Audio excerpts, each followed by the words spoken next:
शास्त्रपाठाकडे आपण लक्ष देऊयात. एकच शास्त्रपाठ आहे. नव्या करारामधून मत्तेकृत शुभवर्तमान याचा 27वा अध्याय 54 ते 56 ही वचनं यावेळेस आपण वाचणार आहोत.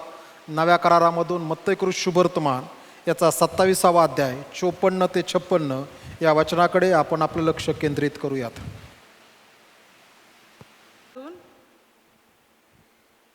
मत्तेकृत शुभवर्तमान याचा 27वा अध्याय 45 ते 56. येशूचा मृत्यू. मग दुपारी 6व्या तासापासून 9व्या तासापर्यंत देशभर अंधार पडला आणि सुमारे 9व्या तासाला येशू मोठ्याने आरोळी मारून बोलला, एली एली लमा सबक्तनी, म्हणजे माझ्या देवा तू माझा त्याग का केलास. तेथे जे उभे होते त्यांच्यातील कित्येकांनी हे ऐकून म्हटले, तो एलियाला हाक मारत आहे. मग त्यांच्यातून एकाने लगेचच धावत जाऊन स्पंज घेतला आणि तो आंबाने भरून बोरूच्या टोकावर ठेवून त्याला चोखण्यास दिला. इतर म्हणाले, असू दे, एलिया याचा बचाव करावयाला येत आहे का काय हे आपण पाहू. मग येशूने पुन्हा मोठ्याने ओरडून प्राण सोडला. तेव्हा पहा, पवित्र स्थानातील पडदा वरपासून खालपर्यंत फाटून दुभागला. भूमी कापली, खडक फुटले, थडगी उघडली आणि निजलेल्या पवित्र जनातील पुष्कळ जणांची शरीरे उठवली गेली. आणि ते पुन्हा पुनरुत्थानानंतर थडग्यातून निघून पवित्र नगरात गेले आणि अनेकांना दिसले. शताधिपती व त्यांच्याबरोबर येशूवर पहारा करणारे हा भूमिकंप व घडलेल्या गोष्टी पाहून अत्यंत भयभीत झाले व खरोखर हा देवाचा पुत्र होता असे म्हणाले. तेथे पुष्कळ स्त्रिया दुरून हे पाहत होत्या. त्या येशूची सेवा करीत गालिलाहून त्याच्या मागे आल्या होत्या. त्यांच्यामध्ये मगदालिया मरिया, याकोब व योसे यांची आई मरिया व जब्दीच्या मुलाची आई या होत्या. आमेन. देवाच्या वचनाकडे लक्ष लावूयात. मागील आठवड्यात सांगितलं त्याप्रमाणे आज येशू वधस्तंभावरती मरण पावल्यानंतर त्या ठिकाणी काही चिन्ह आणि चमत्कार घडत आहेत आणि त्याकडे आम्ही लक्ष लावणार आहोत. वास्तविक पाहता आजचा संदेश जो आहे, संदेशाचं शीर्षक आहे पवित्र स्थानातील फाटलेला पडदा. पवित्र स्थानातील फाटलेला पडदा यावरती आपण जास्त लक्ष केंद्रित करणार आहोत. आम्ही ज्यावेळेस पाहतो त्यावेळेस मत्तेकृत शुभवर्तमान यामधून आपण शास्त्रपाठ वाच, किंबहुना बाकीचे शुभवर्तमान देखील येशू मरण पावल्यानंतर काय झालं, चिन्ह आणि त्या चमत्कारांविषयी ते आम्हाला सांगतं. परंतु मत्तेकृत शुभवर्तमान या ठिकाणी जे घेतलेलं ते एवढ्यासाठी घेतलेलं आहे की त्या ठिकाणी आम्हाला सर्वच्या सर्व गोष्टी एकत्र भेटतात. मत्तेकृत शुभवर्तमान हे एकमेव शुभवर्तमान नवीन करारामध्ये आहे की जे आम्हाला सांगत असताना सांगतं की स्वर्गाचं राज्य जवळ आलेलं आहे. स्वर्गाचं राज्य जवळ आलेलं आहे याविषयी सांगतं फक्त मत्तेकृत शुभवर्तमान. बाकी शुभवर्तमानात सांगितलं देवाचं राज्य जवळ आलेलं आहे. मत्तेकृत शुभवर्तमान स्वर्गाच्या राज्याविषयी आम्हाला संदेश देतो. म्हणून ज्या वेळेस बाप्तिस्मा करणारा म्हणाला तो म्हणला स्वर्गाचं राज्य जवळ आलाय, येशू आला, येशू म्हणला स्वर्गाचं राज्य जवळ आलेलं आहे. का इतर शुभवर्तमानापेक्षा देवाच्या राज्यापेक्षा स्वर्गाच्या राज्याविषयी लिहितो? कारण की मत्तेकृत शुभवर्तमान हे जे लिहिलं गेलेलं आहे हे नवीन यहुदी विश्वासणाऱ्यांसाठी लिहिलं गेलेलं आहे. आणि जेव्हा जेव्हा यहुदी लोकांना देव याचा उल्लेख करायचा आहे त्यावेळेस त्यांना त्याची फार भीती वाटायची किंवा एकतर देवाविषयी त्यांच्या मनामध्ये असणारा जो आदर आहे त्यामुळं त्यांना त्याची फार भीती वाटायची. म्हणून देव शब्द लिहित असताना देखील ते देव शब्द लिहित असताना फार पवित्रता बाळगायचे.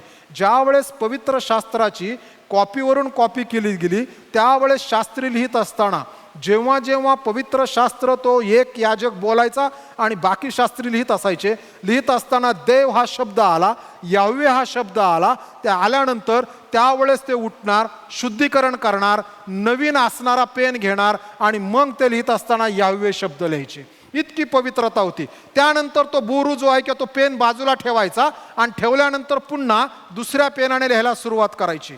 कारण की त्यांना हे माहीत होतं देवाचं नाव उच्चारणं कठीण आहे. आणि म्हणून इब्री भाषेमध्ये ज्या वेळेस देवाचं नाव लिहिलं गेलं, इंग्लिशमध्ये आम्ही त्याला म्हणू शकतो YHWH, है ना. आणि मग त्याच्यामध्ये वॉवल्स टाकले गेले आणि त्याचे याह्वे, यहोवा ही असणारी संकल्पना आली. कारण की ते नाव उच्चारणं अत्यंत कठीण आहे. परंतु इब्री भाषेमध्ये असणारा प्रत्येक अल्फाबेटाला अर्थ आहे आणि म्हणून त्यानुसार त्याचा अभ्यास केला तर तो आम्हाला एक वेगळा आशीर्वाद देतो. परंतु यामुळे यहुदी लोक कधी देवाचं नाव उच्चारत नव्हते. आता हे यहुदी माणसाविषयी यहुदी नवीन विश्वासाला लिहिलेलं हे शुभवर्तमान आहे आणि त्याला हे माहीत आहे की यांना देव लिहिलेलं आवडत नाही आणि म्हणून ज्या वेळेस त्यांना देवाचा अर्थ सांगायचा आहे किंवा देवाविषयी बोलायचं आहे त्या वेळेस यहुदी लोक हे म्हणताना म्हणायचे स्वर्गाविषयी आणि म्हणून त्यावेळेस ते लिहित असताना ते म्हणायचे स्वर्ग आला यहुदी लोकांकडे की त्याचा अर्थ आहे देव आणि म्हणून संत मत्तई लिहित असताना लिहितो की स्वर्गाच्या राज्याविषयी म्हणजे देवाच्या राज्याविषयी. म्हणून आम्ही जर पाहिले तर पूर्वी जुनी असणारी काही भाषांतर आहेत किंवा आजही यहुदी लोक ज्या वेळेस इंग्रजीमध्ये गॉड लिहितात त्या जी कॅपिटल करायचा मध्ये डॅश सोडायचा आणि मग डी लिहायचा कारण की देवाच्या नावाचा उच्चार व्हायला नको म्हणून. प्रिय बंधू भगिनींनो, आम्ही ज्या वेळेस देवाकडे येतो त्यावेळेस मत्तई म्हणून लिहितो स्वर्गाचे राज्य जवळ आलेलं आहे. किंबहुना त्याला हेच म्हणायचं आहे की देवाचं राज्य जवळ आलेलं आहे.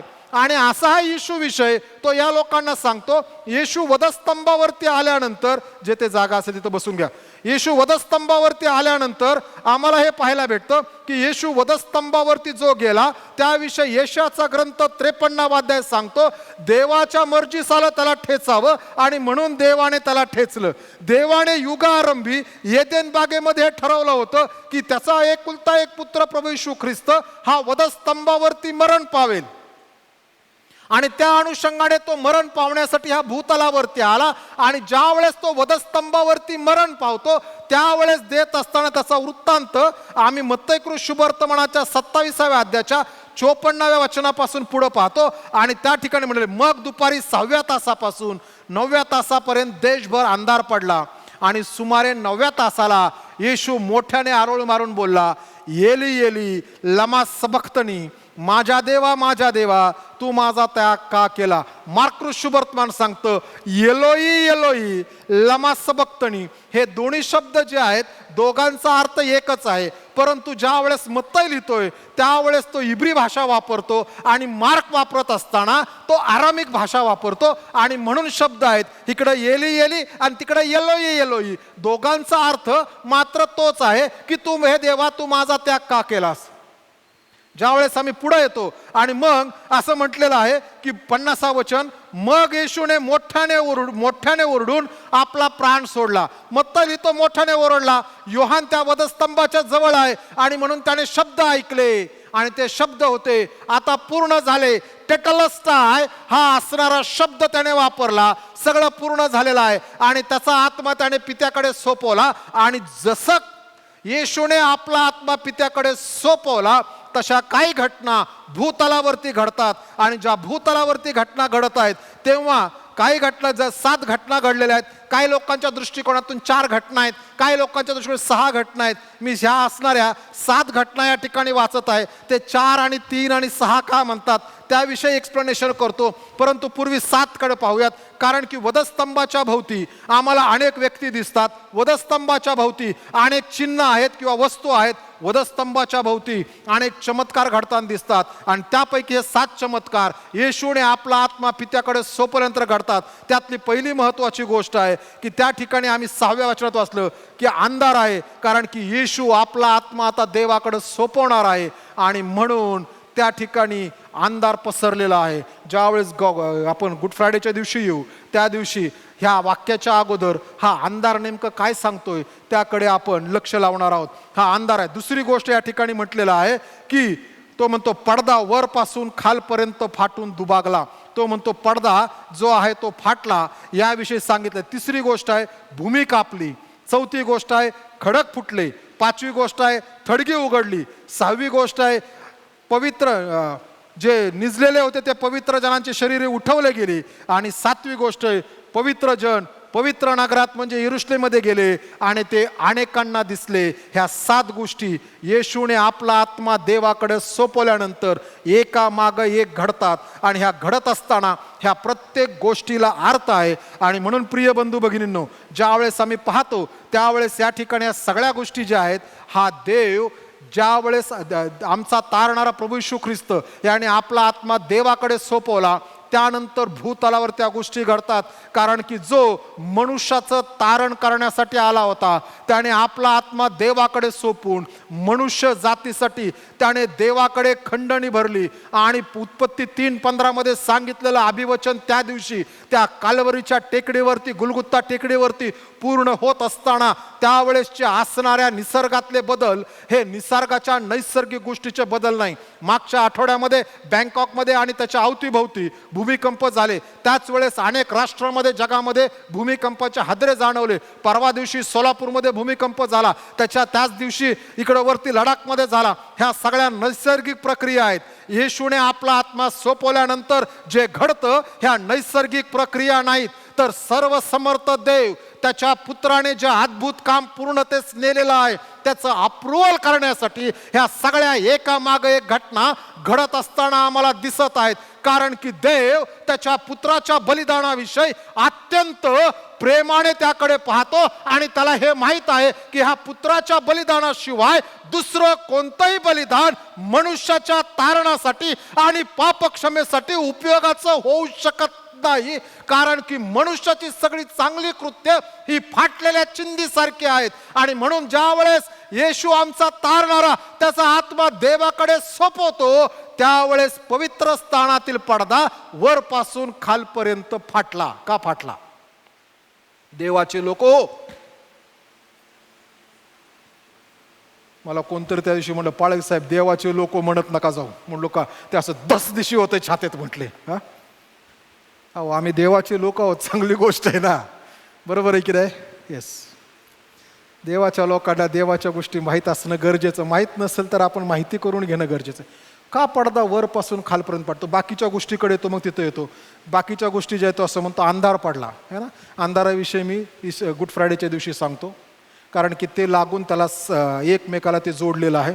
भूमी कापली है ना, भूमी कंपित झाली, भूमी हल्ली, भूमिकंप झाला.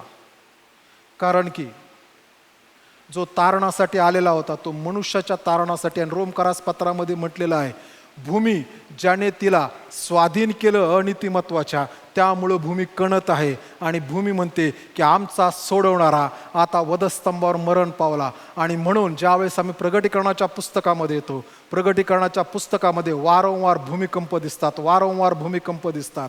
मागच्या आठवड्यात झालेल्या भूमिकंपापेक्षा एक मोठा भूमिकंप महासंकटाच्या काळात येणार आहे. एकाच वेळेस अख्खी पृथ्वी हलवली जाईल, पृथ्वीतले शहरं जी आहेत ती उद्ध्वस्त होतील. माणसाला त्यावेळेस राहणं कठीण आहे.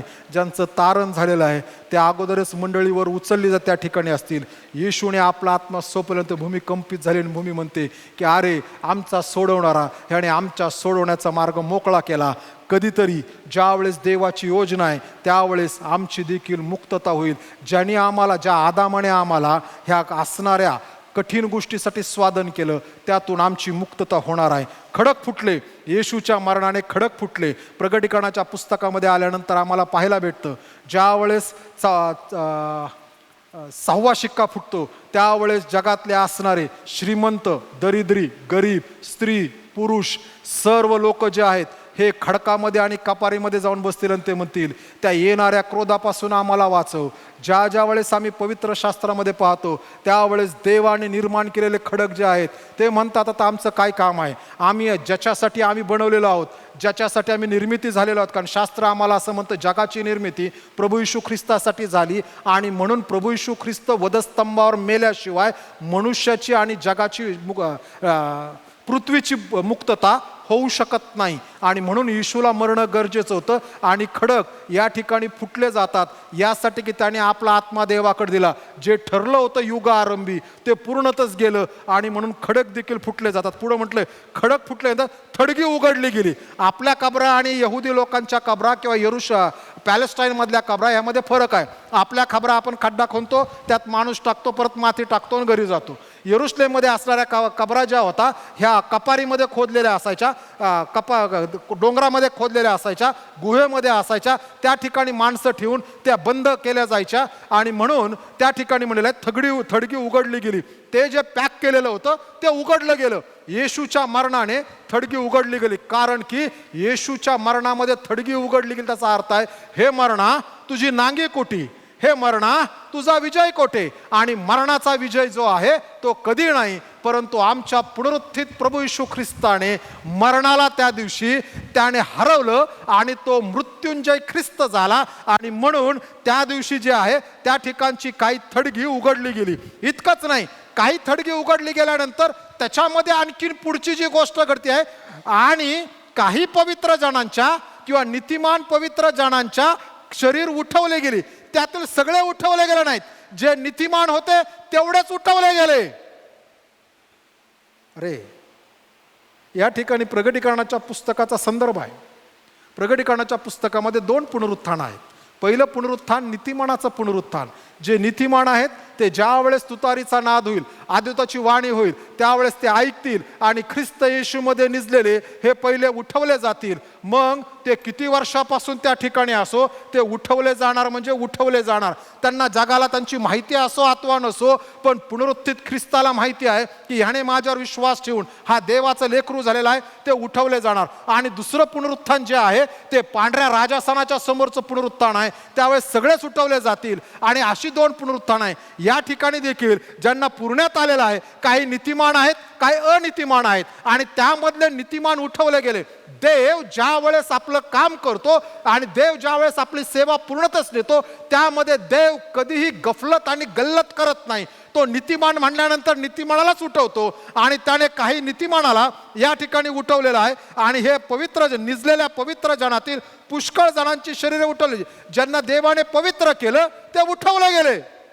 आता फक्त उठवले गेले एवढं महत्वाचं नाही. मग पुढची गोष्ट लिहिताना असं म्हणतोय, त्यानंतर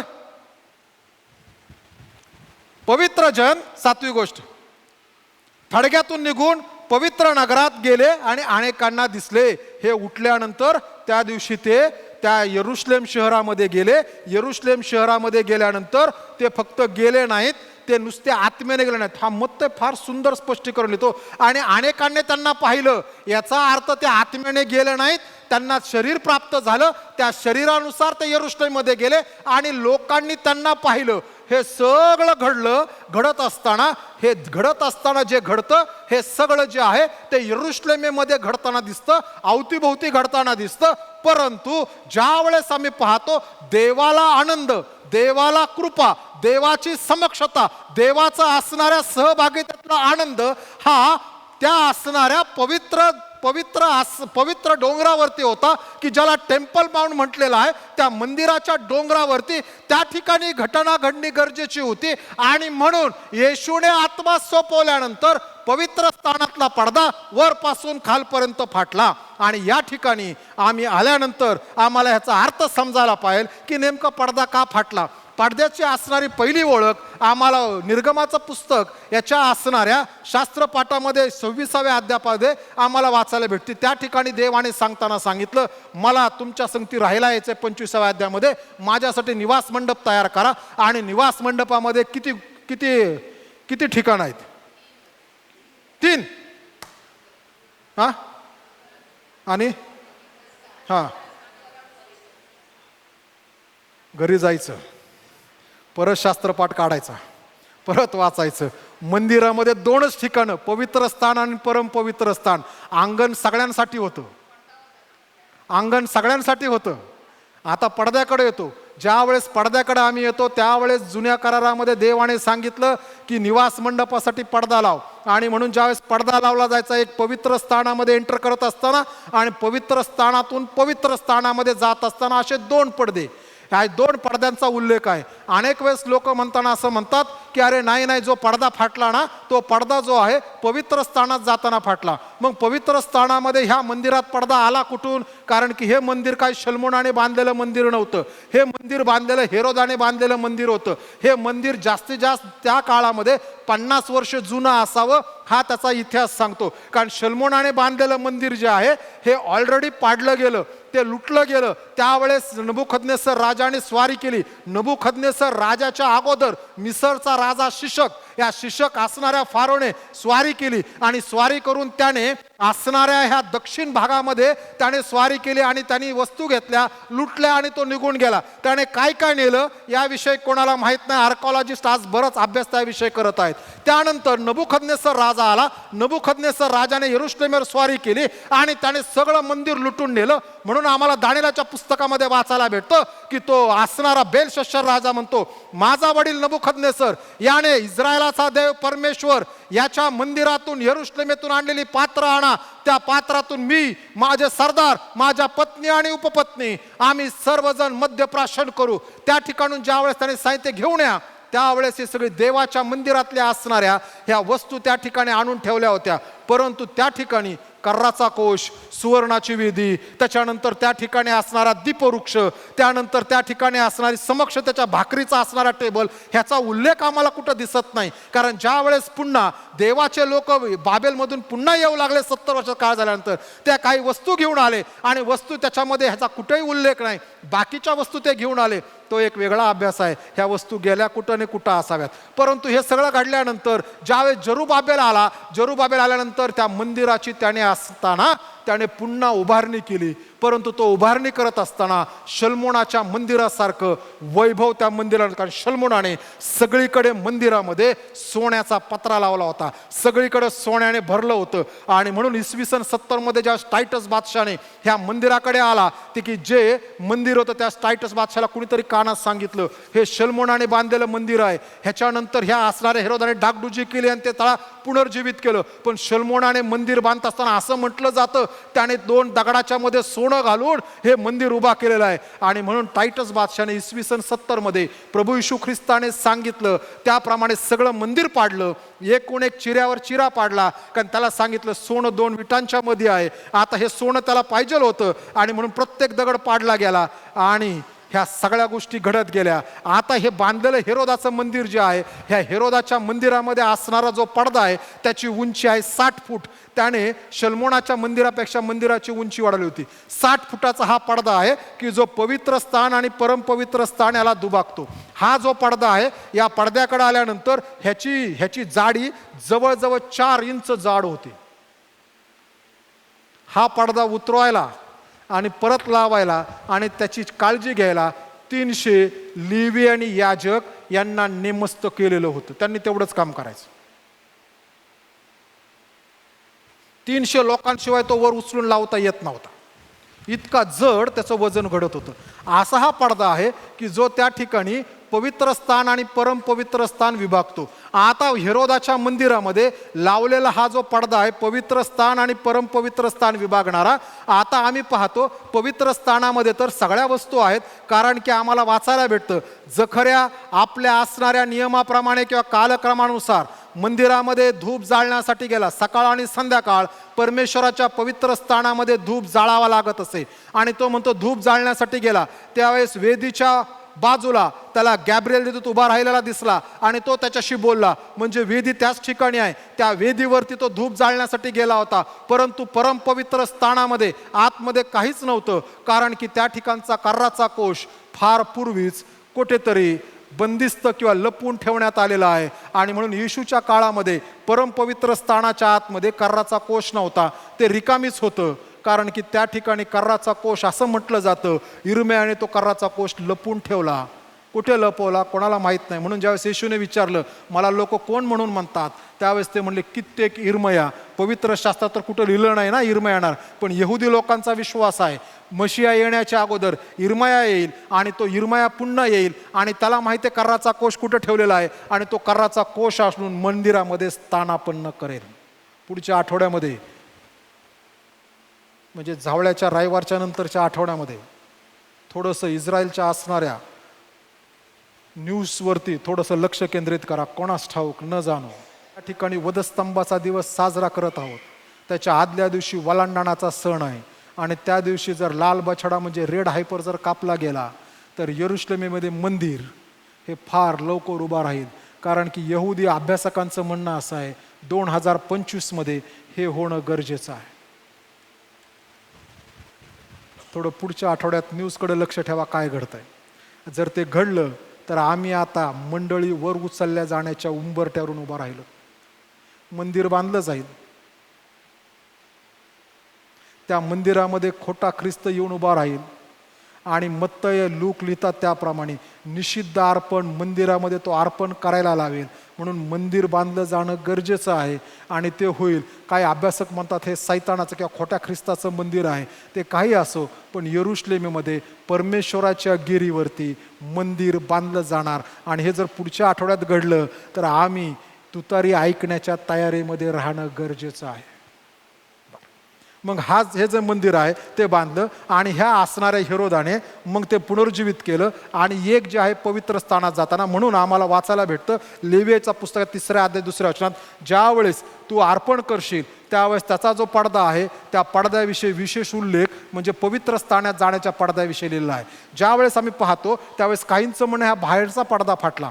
प्रिय बंधू भगिनींनो, हा बाहेरचा पडदा फाटण्यामध्ये देवाला काही इंटरेस्ट नाही. का? कारण की इब्री लोकास पत्राच्या 10व्या अध्यायाच्या जर आम्ही तो पूर्ण अध्याय वाचला, किंबहुना 17 पासून 22 पर्यंत वाचलं, तर तो म्हणतो प्रभू येशू ख्रिस्ताच्या मरणाच्या द्वारे त्याने असणारा पडदा फाटला किंवा अंतरपाट फाटला आणि त्यामुळं आम्ही देवाच्या समक्षतेमध्ये आता सरळ सरळ प्रभू येशू ख्रिस्ताच्या द्वारे जाऊ शकतो. जर देवाच्या समक्षतेमध्ये जायचंय तर देवाच्या समक्षतेमध्ये जाण्यासाठी परमपवित्र स्थानामध्ये गेल्याशिवाय त्या ठिकाणी घडत नाही. आता ह्या पडद्याकडे आल्यानंतर ह्या पडदा फार सुंदर आहे. ह्या पडद्याला सांगितलेलं आहे 3 प्रकारचे रंग वापरा, निळा, जांभळा आणि किरमिजी रंग. निळा रंग हा देवाच्या आज्ञेचं प्रतीक आहे. म्हणून परमेश्वराने यहुदी लोकांना सांगितलं, ज्या वेळेस तू पेहराव करतोस, ज्या वेळेस तू शॉल परिधान करतोस, त्या शॉलच्या असणारे जे गोंडे आहेत हे निळ्या रंगाचे असावेत. कारण ज्या ज्या वेळेस तू गोंड्याकडे पाहशील त्यावेळेस तुला ह्याचं स्मरण झालं पाहिजे की तू देवाच्या नियमशास्त्राने बांधलेला आहेस, स्वर्गीय नियमाने बांधलेला आहेस. देवाने दिलेले नियम तुला पाळणं गरजेचं आहे आणि म्हणून तू त्या निळ्या गोंड्याकडे पाहशील. म्हणून त्या पडद्यातला निळा रंग सांगतो की देवाचं असणारं नियमशास्त्र याचं प्रतीक आहे. दुसरा रंग आहे जांभळा रंग. जांभळा रंग पवित्र शास्त्रामध्ये वारंवार आम्हाला देवाचं वैभव, देवाचं गौरव की जे माणसाला करता येत नाही ते देवाचं स्वतःचं गौरव आहे. ते माणसाने दिलं त्यामुळं देवाला भेटत नाही, तर देव मुळात स्वतः गौरव मंडित आहे आणि त्या गौरवाचं दर्शक म्हणून तो निळा रंग आहे. लाल रंग जो आहे किंवा किरमिजी रंग जो आहे, किरमिजी रंग म्हणजे ब्लड रेड, हा जो ब्लड रेड रंग आहे हा आमच्या पातकासाठी जे रक्त सांडलं जातं ते त्याचा रंग म्हणून आम्हाला दिसतं. लेवीच्या पुस्तकाच्या 1 अध्यायापासून 6व्या अध्यायाच्या काही वचनांपर्यंत आम्हाला परमेश्वराने इस्रायल लोकांना वेगवेगळी अर्पणं देवाला घेऊन येण्यासाठी सांगितलेलं आहे आणि त्या प्रत्येक वेळेस त्या ठिकाणी रक्ताचा उल्लेख आहे. आणि म्हणून ते सांगतं आता हा जो पडदा आहे हा पडदा पवित्र स्थान आणि परमपवित्र स्थान वेगळं करतो. पवित्र स्थानामध्ये केवळ येत असताना याजक येऊ शकतात. परमपवित्र स्थानामध्ये एकदाच प्रमुख याजक जातो. हा जो पडदा आहे ह्या पडद्यावरती करूब काढायचे आहेत आणि ते करूब असलेले पडदा त्या ठिकाणी लावलेला आहे. ज्यावेळेस आम्ही करूबाकडे पाहतो त्यावेळेस करूब पहिल्या वेळेस आम्हाला उत्पत्तीच्या पुस्तकाच्या असणाऱ्या 3ऱ्या अध्यायामध्ये पाहायला भेटतात. ज्यावेळेस आदाम आणि त्याची स्त्री यांनी फळ खाऊन देवाचा आज्ञाभंग केला आणि देवापासून ते दूर गेले, त्यावेळेस देवाने पाहिलं आता मनुष्य आपल्यापैकी एकासारखा झालेला आहे आणि म्हणून देवाने त्याला बाहेर घालवलं आणि बाहेर घालवल्यानंतर देवाने त्या जीवनाच्या झाडाभोवती गरगर फिरणारी तलवार आणि करूब ठेवलेले आहेत. कुठल्या दिशेला? पूर्व, पश्चिम, कुठे? काढा उत्पत्तीचं पुस्तक, काढा देवाचे लोक. उत्पत्तीचं पुस्तक 3रा अध्याय आणि त्याच्या 24व्या वचनात असेल.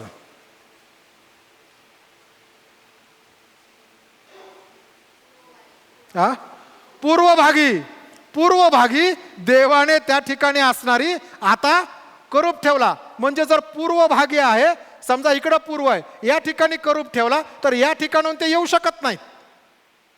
म्हणून निवास मंडपाचं द्वार नेहमी जे आहे ते पश्चिमेच्या बाजूने प्रवेश करण्यासाठी ते ठेवायचे, कारण तिथून आम्ही देवाकडे येऊ शकतो. देवाने थांबले. हे जे करूब आहेत, करूब यासाठी ठेवले की मनुष्याने येऊन जीवनाच्या झाडाचं फळ खाऊन पुन्हा त्याने अमरण जिवंत राहू नये म्हणून ती देवाची कृपा आहे. करूब ज्या ज्या वेळेस आम्हाला पवित्र शास्त्रामध्ये जिकडे तिकडे दिसतात ना, त्या वेळेस ते मनुष्याचा नाश होऊ नये, मनुष्याला शिक्षा होऊ नये, देवाने मनुष्याला ताडण करू नये, मनुष्याने पापामध्ये सर्व काळ राहू नये म्हणून करूब हे संरक्षणासाठी आम्हाला वारंवार त्या ठिकाणी दिसतात आणि ते उभा राहतात. ते म्हणतात तुम्हाला इथून पुढे जाण्याची परवानगी नाही, तुम्ही या ठिकाणी येऊ शकत नाही, मी संरक्षण करणारा दूत आहे. आणि त्या निवास मंडपाच्या असणाऱ्या पडद्यावरचे ते करूब जे आहेत ते याजकांना हे सांगतात तुम्ही याच्या पुढे जायचं नाही, कारण की आतमध्ये सर्व समर्थ देव, पवित्र देव, ज्याला पवित्र पवित्र म्हणून स्वर्गामध्ये 24 वडील, 4 प्राणी, असंख्य दिव्यदूत सदैव त्याचं स्तवन करतात. त्या सर्व समर्थ देवाची समक्षता ह्या परम पवित्र स्थानामध्ये.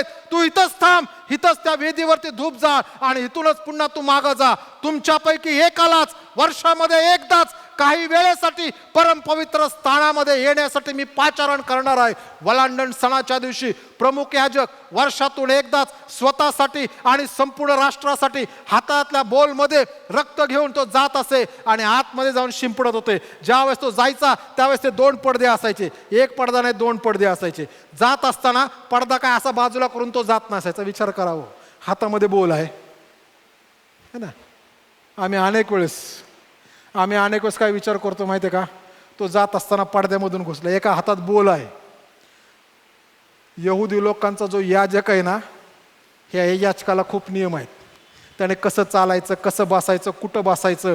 ज्या वेळेस त्या प्रमुख याजकाला जायचं ना, तो कितीतरी दिवस देवाची कृपा मागवतो. देवा, मी तुझ्या परम पवित्र स्थानात जाणार आहे, मी तुझ्या कृपेवर अवलंबून जातो. कारण जो जो स्वतःच्या सामर्थ्यावर गेला तो आत मिळाला आणि त्याला लोकांनी दुरीने बाहेर वाढला. म्हणून त्यांच्या पायात दुरी असायची सदैव. आतमध्ये गेल्यानंतर जर समजा वेळ लागला आणि कोणीतरी बाहेर दुरी ओढतो, तिथं आतून परत बोलायचं पण नाही,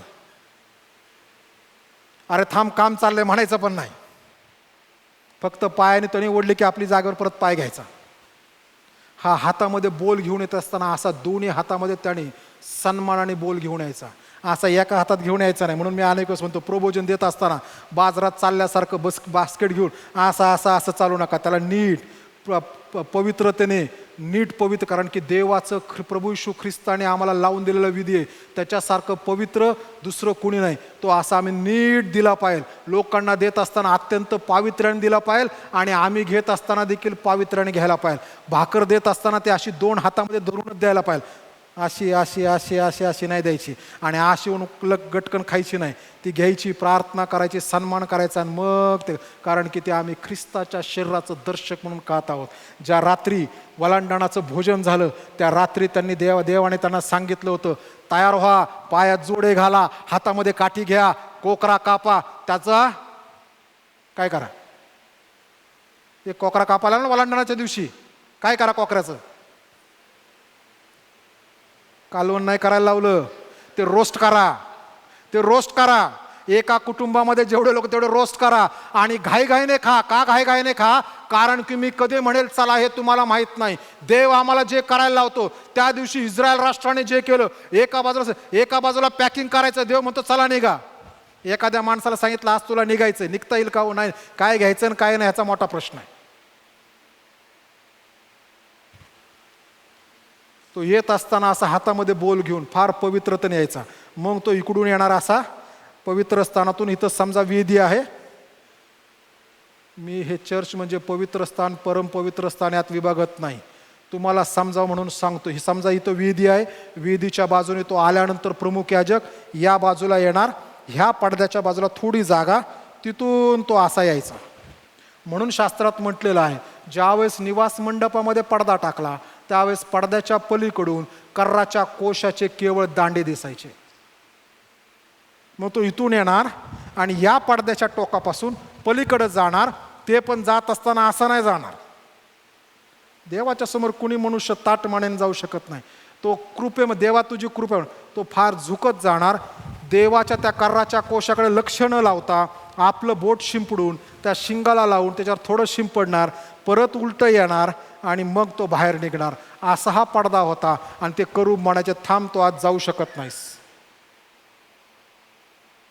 देवाचं असणारं नियमशास्त्र, देवाचं असणारं गौरव, देवाची असणारी पवित्रता की जे येशू ख्रिस्ताच्या रक्तामध्ये आम्हाला भेटते, याचं दर्शक आणि करूप संरक्षण करणारे हा पडदा लावला तर तुम्ही माझ्या समक्षतेमध्ये येऊ शकत नाही, हे देव सांगत होता.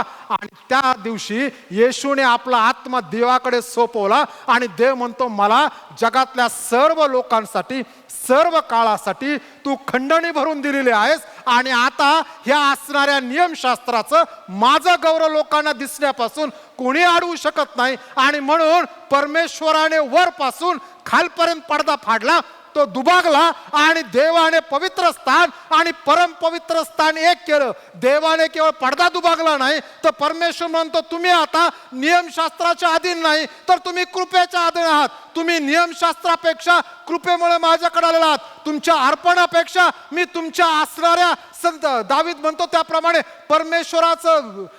परमेश्वराचा यज्ञ म्हणजे भग्न आणि अनुतप्त हृदय परमेश्वर तुच्छ मानणार नाहीत. परमेश्वर म्हणतो, मला आता जुन्या करातले अर्पण नको आहेत, मला आता ख्रिस्ता संगती कृपा हवाय. म्हणून संत योहान लिहिताना योहानाच्या शुभवर्तमानात त्याच्या येण्याच्या द्वारे आम्हाला कृपेवर कृपा मिळाली. नियमशास्त्र आमच्याकडे आले पण ख्रिस्ताच्या येण्याने आम्हाला कृपा आणि सत्य ही प्राप्त झाली. देवाची सत्यता पडदा विभागल्यानंतर देवाने दूर केल्याने देव असं म्हणतो, अहो कष्टी व भाराक्रांत जन हो, तुम्ही सर्व मजकड्या.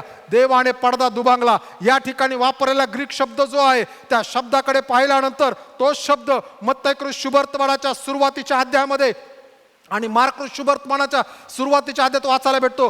ज्या वेळेस येशू ख्रिस्ताचा बाप्तिस्मा झाला आणि बाप्तिस्मानंतर येशू पाण्यातून वर झाला त्यावेळेस तो असं म्हणतो, कबूतर वरून येत असताना दिसलं. आणि त्या ठिकाणी शब्द आहे की दुभांगला. देवाने असणारा आकाश दुभांगून पवित्र आत्मा पाठवला आणि त्यानंतर देव म्हणतो, हा माझा परमप्रिय पुत्र आहे, याचं तुम्ही ऐका. इकडं पवित्र स्थानातला पडदा वरपासून खाली फाटला आणि इकडच्या बाजूला उभा असणारा शताधिपती त्याचे लोक म्हणतात, हा खरोखर देवाचा पुत्र होता. आणि म्हणून पडदा फाटला. त्यामुळं आम्ही नियमशास्त्राच्या अधीन नाही, आम्ही कृपेच्या अधीन आहोत. परंतु आमची स्वतंत्रता आम्हाला गुलामगिरीमध्ये घेऊन जाणारी नसावी. देवाचं गौरव आमच्यापासून पडद्यामुळं मागं होतं, कोणी पाहू शकत नव्हतं. शकायना ग्लोरी, शिब्री शब्द शकायना म्हणजे एक देवाचं वैभव. ते कधी ते देवाने स्वर्गातून पाठवलेलं वैभव होतं आणि ते आम्हाला आता प्रभू येशू ख्रिस्तामध्ये पाहायला भेटतं.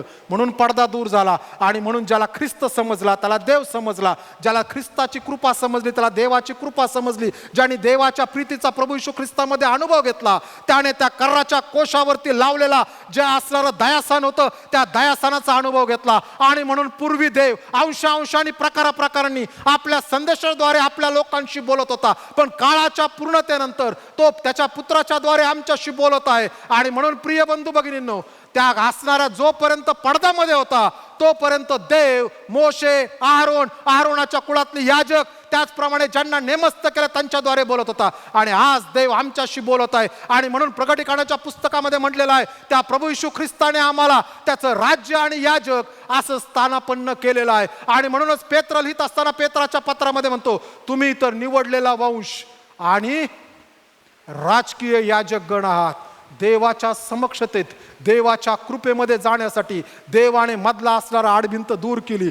करूबाला सांगितलं, आता लांब व्हा, तुमची गरज नाही. आता प्रभू येशू ख्रिस्त जो महायाजक, त्याने याजकांचा याजक हाय प्रिस्ट ज्याच्याविषयी इब्री लोकास पत्रात म्हणलेलं आहे, त्याने आपलं स्वरक्त अर्पण करून तो आतमध्ये आला आणि सगळ्यांना त्याने आतमध्ये येण्यासाठी परवानगी दिली. आणि म्हणून योहान 3:16 मध्ये म्हटले, देवाने जगावर एवढी प्रीती केली की त्याने आपला एकुलता एक पुत्र दिला, यासाठी की जो कोणी त्याच्यावर विश्वास ठेवेल त्याचा नाश होऊ नये तर त्याला सार्वकालिक जीवन प्राप्त होईल. प्रभू येशू ख्रिस्तामध्ये आल्याशिवाय देव समजत नाही. प्रभू येशू ख्रिस्तामध्ये आल्याशिवाय देवाच्या कृपेचा अर्थ समजत नाही. प्रभू येशू ख्रिस्ताला मिठी मारल्याशिवाय आणि भेटल्याशिवाय आम्हाला देवाचा अनुग्रह समजत नाही. येशूच्या वधस्तंभाला मिठी मारून त्याला तारणारा म्हणून स्वीकारल्याशिवाय, देवाचं मूल झाल्याशिवाय आम्हाला देवाने आम्हाला दिलेले अधिकार समजत नाहीत. प्रभू येशू ख्रिस्तामध्ये आम्हाला देवाच्या समक्षतेमध्ये जाण्यासाठी देवाची कृपा प्राप्त होते. प्रभू येशू ख्रिस्तामध्ये आम्हाला देवाचा अनुग्रह प्राप्त होतो. प्रभू येशू ख्रिस्तामध्ये आम्हाला देवाचं गौरव पाहायला भेटतं. प्रिय बंधू आणि भगिनींनो, स्वर्गामध्ये 24 वडील, 4 प्राणी, असंख्य दिव्यदूत नेहमी देवाचं स्तवन करताना म्हणतात,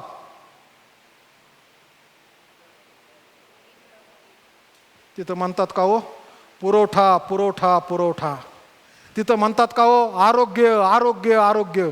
तिथं म्हणतात का तिथं म्हणले पवित्र पवित्र पवित्र. ते सदैव म्हणतात, कारण की देवाचा सगळ्यात महत्वाचा गुणधर्म आहे पवित्रता. आणि त्या पडदा फाटल्यामुळं देवाच्या पवित्रतेचा असणारा आम्हाला अर्थ समजू लागला की जी झाकलेली होती ती प्रभू येशू ख्रिस्ताच्या मरणाने पडदा विभागल्यामुळं ती पवित्रता आमच्या समोर सिद्ध झाली किंवा प्रगट झाली. आणि त्या पवित्रतेमध्ये वाढवण्यासाठी देव देवाच्या लेकरांना बोलावतो. आणि म्हणून शास्त्र म्हणतं तुम्ही पवित्र असा कारण मी पवित्र आहे. नुसताच पडदा नाही फाटला हो, पडदा देवाच्या लेकरांसाठी आशीर्वादाचं ठिकाण आहे म्हणून देवाने फाडला. आम्ही वधस्तंभाच्या दिवसाकडे जात असताना काय आमच्यासाठी तो फाटलेला पडदा आशीर्वाद घेऊन येतोय का हो? का आमच्यासाठी देवाने तर पडदा फाटलेला आहे, फाडून दुभागलेला आहे, परंतु अजूनही आमच्या स्मृतीमध्ये आणि आमच्या गोष्टीमुळं आम्ही अजून पडद्याच्या पलीकडेच बाहेर आहोत का? नेमकं कोणत्या पडद्यात आहोत? पवित्र स्थानात तरी आलोत का? का अजून अंगणामध्येच आहोत? अंगणामध्ये दोन गोष्टी आहेत, काय माहिती आहे का? एक आहे पितळीची वेदी आणि दुसरा आहे गंगाळ. पितळीच्या वेदीविषयी येहेजकेलाच्या पुस्तकामध्ये म्हणतो मला तुमच्या अर्पणाचा वीट आलाय. देवाने लावून दिलेली जी अर्पण होती ना सगळी लेव्याच्या, तुमचा वीट आला आहे. कारण की तुम्ही आता पाप अर्पण करता आणि थोड्या वेळाने परत जाऊन तुम्ही तेच पाप करता. तो म्हणतो मला वीट आलाय, देव म्हणतो.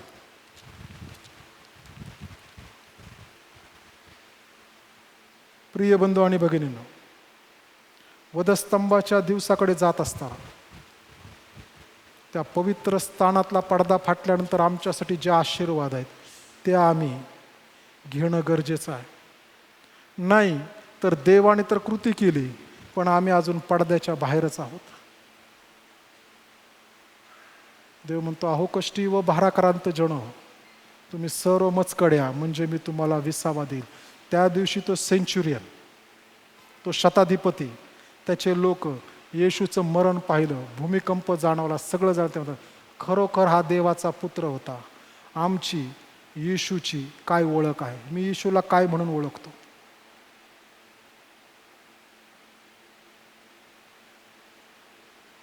मी येशूला काय म्हणून ओळखतो? येशू माझ्यासाठी कोण आहे?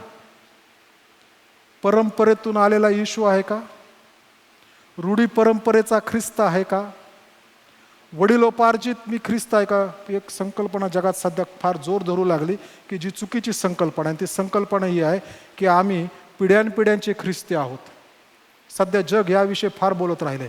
आम्ही एक ठिकाणी एक जण म्हटला आमचे पूर्वजांकडे ख्रिस्त आला तेव्हापासूनचे आम्ही ख्रिस्त आहोत.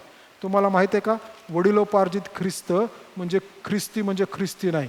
कारण की शास्त्र आम्हाला शिकवतं ज्यांची पापाची क्षमा झाली ते ख्रिस्ती आहेत. त्यामुळं शास्त्र म्हणतं परंतु जितक्यांनी त्याचा स्वीकार केला तितक्यांना त्यांनी देवाची मुलं होण्याचा अधिकार दिला. का तिथं असं म्हटलंय की त्याच्या आजोबाने स्वीकार केला म्हणून आहे? नाही. माझं वैयक्तिक नातं देवासंगते असायला पाहिजे. माझ्या वडिलांचं काय होतं ते देव आणि ते बघतील. माझ्या आजोबांचं का ते माझ्या पंजोबाचं काय होतं, कारण मला तेथपर्यंत माहिती आहे, तेथपर्यंत आमच्या पिढ्या ख्रिस्ती होत्या. प्रिय बंधू भगिनींनो, आज देवाने जर आमच्यापैकी प्रत्येकाला हाक मारून म्हटलं आता बस झालं, पृथ्वीवरचा तुझा कार्यकाळ संपला, तुझ्यासाठी मी आता फुल स्टॉप लावलाय जीवनाचा, तर आमची वाटचाल कुठे असेल? सार्वकालिक जीवनाकडे का अधोलोकाकडे? कारण की अजून नरकाच्या गोष्टी नंतर आहेत. आता ज्याचं तारण झालं नाही त्या माणसाला अधोलोकात जाऊन राहावं लागतं. स्वर्गाकडे आमची वाटचाल असेल सार्वकालिक जीवनाकडे का अधोलोकाकडे असेल? म्हणून शास्त्र म्हणतं जर एवढ्या मोठ्या तारणाकडे जर दुर्लक्ष केलं तर देव न्याय करणार नाही काय? प्रिय बंधू भगिनींनो, मला आणि तुम्हाला आपल्या प्रत्येकाला ज्याला त्याला ज्याचा त्याचा हिशोब द्यायचा आहे. बरोबर आहे ना हो? होय की नाही? कसला हिशोब?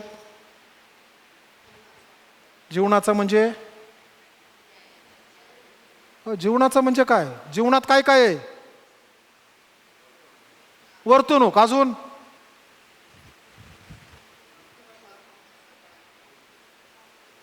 हो, जीवनात काय काय करतो आपण? जेवतो, खातो, पितो, झोपतो, बोलतो, वाक्य वापरतो, सगळं काय करतो? जे जे आम्ही करतो त्या सगळ्याचा हिशोब द्यायचा आहे. मला पण द्यायचा आहे आणि तुम्हाला पण द्यायचा आहे. म्हणून आम्ही आमच्या स्वतःच्या जीवनाविषयी जास्त इंटरेस्टेड असायला पाहिजे. इतरांसाठी प्रार्थना करायची, ह्याचं तारण कर, त्याचं तारण कर, त्याची वृद्धी कर, त्याला सांभाळ. आम्ही दुसरं, देव मला विचारणार नाही की माझ्या पत्नीने काय केलं होतं. तुझं तू बघ बाबा, काय झालं ते मला सांग. हे उघडलं पुस्तक है ना. सध्या मी काही पुस्तकं, पवित्र शास्त्रामध्ये काही पुस्तक आहेत, त्यातली एक पुस्तक आहे जीवनाचं पुस्तक आणि दुसरं आहे स्मरणवही. स्मरणवही देवाकडे लिहिली. स्मरणवही म्हणजे काय? आम्ही जे करतो ते प्रत्येक लिहिलं जातं. एकदा एक व्यक्ती मला म्हणाली, पाळक साहेब माझं तारण झालं, मी एकटीच स्वर्गात गेले तरी बरं झालं. फार अप्पलपुटी हो. तुमचा जोडीदार म्हणलो नवरा तो नको आहे, मुलं नको आहे. मायवारच्या दिवशी तर साडी दिली नाही तर तोंड फुकतंय मुलांनी, हां, आणि तो स्वर्गात नको आहे तुमच्या संगती. मी म्हणलं आंटी चुकीचं आहे. आम्ही इतरांच्या तारणासाठी प्रार्थना आणि प्रयत्न करू शकतो, परंतु हिशोब मात्र माझा मलाच द्यायचा. कारण की देवाकडे प्रत्येक गोष्ट लिहिलेली आहे आणि देव काय चुकीचा न्याय करत नाही. आणि म्हणून त्या पडद्याच्या पलीकडचं गौरव देवाने आमच्यासाठी मोकळं केलं, त्या गौरवामध्ये आम्ही वाढायला पाहिजे, देवाच्या पवित्रतेत वाढायला पाहिजे, देवाच्या कृपेत वाढायला पाहिजे. देवाने आम्हाला नियमशास्त्र दूर केलं आमच्यापासून, नाहीतर आम्हाला 613 नियम पाळता पाळता नाकीनवाले असते हो. 613 नियम आहेत सगळे. मग देव म्हणला 613 पाळता येत नाही, 10 देतो. देवाने माहिती 10 पाळता येत नाही, मग देवाने मिखाच्या पुस्तकात 3 दिले. देव म्हणतो अरे ह्यांना 3ही पाळता येणार, मी ह्यांना आता 2च देतो, नाण्याच्या 2 बाजू. आणि येशूने सांगितलं तो आपला देव परमेश्वर आहे, याजवर पूर्ण मनाने, पूर्ण जीवाने, पूर्ण बुद्धीने प्रीती कर. हिच्यासारखी दुसरी अध्यायी आहे, जशी आपल्यावर तशी आपल्या शेजाऱ्यावर प्रीती कर. देवाने शेवटी 2च दिल्या, देवावर प्रीती आणि शेजाऱ्यावर प्रीती. प्रिय बंधू आणि भगिनींनो, येशूच्या मरणाने आमच्यासाठी देवाचे खूप आशीर्वाद मोकळे केले.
तिसरे दिवशी उठविला गेला.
पवित्र शास्त्र एकच मात्र, पवित्र शास्त्र एकच मात्र, हे जगाला वाई आमोचा मरण हसे वट नाही, आमोचा मरण हसे वट नाही, आमोचा मरण हसे वट नाही. ख्रिस्तात मोठी आशा आम्हाला, ख्रिस्तात मोठी आशा आम्हाला, ख्रिस्तात मोठी आशा आम्हाला, ख्रिस्तात मोठी आशा आम्हाला. मग मरणाची भीती कशाला, मग मरणाची भीती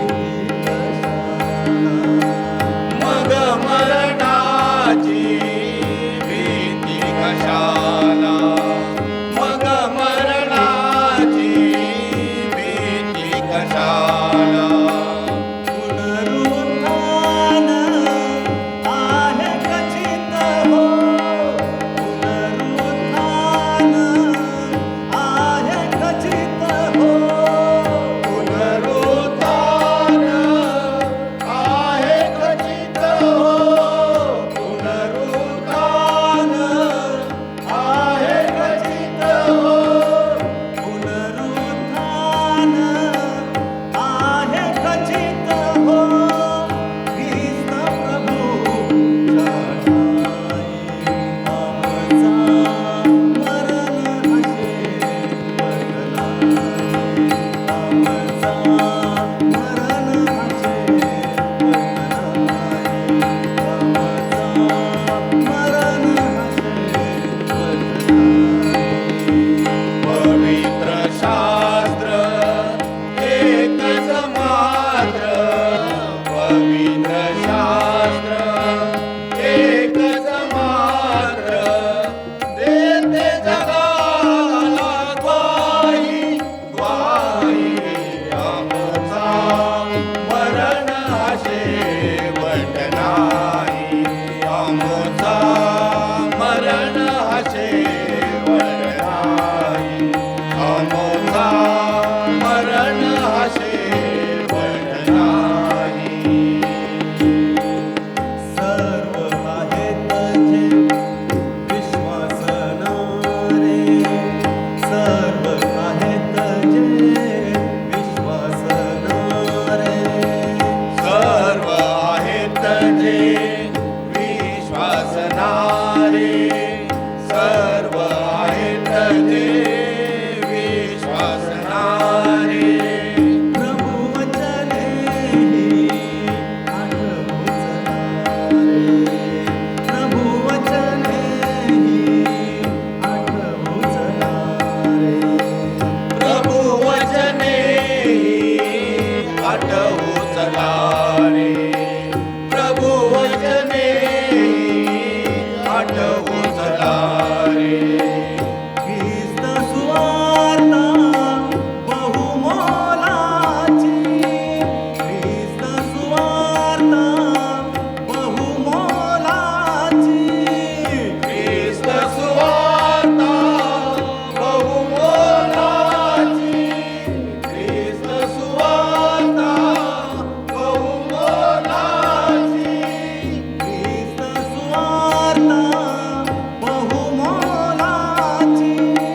सांगू आता नवलाई, आमचा मरण हसे वट नाही, आमचा मरण हसे वट नाही, आमचा मरण हसे.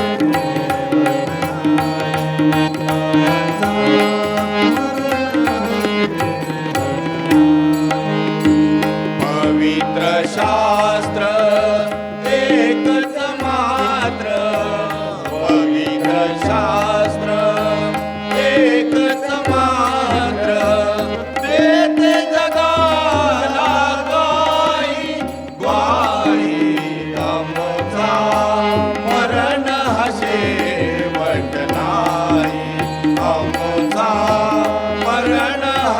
शेवट नाही आमोचा मरण हा शेवट नाही पवित्र शास्त्र एकच मात्र पवित्र शास्त्र एकच मात्र देते जगाला गोही आमचा मरण हा शेवट नाही आमचा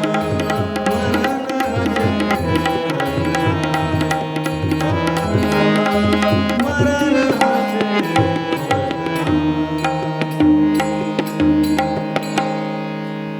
परमेश्वर, आजच्या उपासनेमध्ये तू आलास, तुझी सहभागिता लाभू दिलीस, मेज घेण्यासाठी कृपा दिलीस, तुझ्या वचनामधून परमेश्वरा आम्हाला आशीर्वादाने आशीर्वादित केलंस म्हणून धन्यवाद देतो. ज्या प्रत्येकाची आज सेवा होती ती सेवा होत असताना तुझी कृपा, अनुग्रह आणि सत्याने संपूर्ण केलंस, सामर्थ्य दिलंस म्हणून आम्ही धन्यवाद देतो. आणि आमच्याकडून तुझी सेवा करून घेतलीस त्यासाठी गौरव आणि सन्मान तुला देतो. संतगणांची सहभागिता लाभू दिलीस त्यासाठी तुझ्या नावाला उंचावतो. यावेळेस विभक्त होत असताना तुझी कृपा आणि अनुग्रह मागतो आणि त्यासोबतच परमेश्वरा हे परमेश्वरा जे संतोषाने आम्ही तुझ्याकडे घेऊन आलो ते तुझ्याकडे समर्पित करतो आणि म्हणतो, हे तू आशीर्वादित तू कर.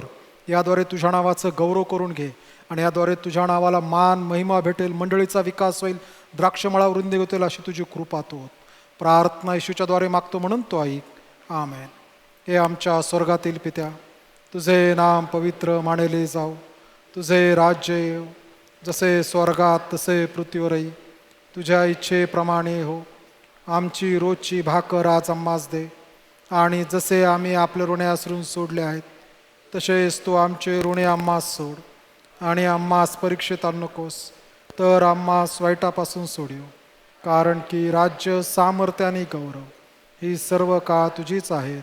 आमेन. आता शांतीने जा आणि सुखाने राहा, म्हणजे देव जो बाप याची प्रीती, तारणाऱ्या प्रभू येशू ख्रिस्ताच्या कृपा आणि प्रेमळ पवित्र आत्म्याची सहभागिता आम्हातील प्रत्येकाबरोबर, देवाच्या सर्व लेकरांबरोबर आता आणि येशूचे पुन्हा येणे होईपर्यंत असो. आमेन.